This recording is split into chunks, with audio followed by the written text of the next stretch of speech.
Ito po yung appropriation for 2023. The amount is 11,361,000,000. However, ang naging utilization po niya is only 19.22%. That is equivalent by way of obligation to 2,183,000,000 and disbursement to 2,075,000,000. So, bakit po sa tindi ng pangangailangan natin for ICT packages, Madam Chair, out of 11 billion allocation, bakit po 2,075,000,000 lang ang naging disbursement?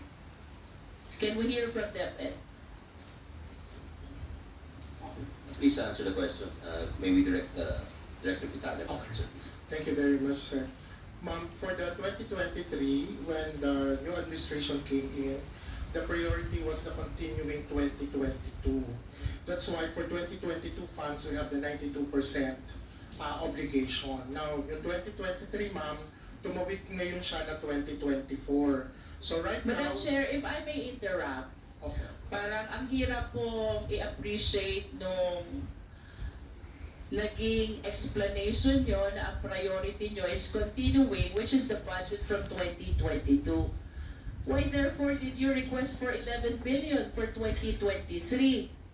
Kung sasabihin nyo ngayon, ang priority nyo is 2022, kaya hindi nyo nagamit yung 2023. Alam po ninyo, Mr. Resource Speaker,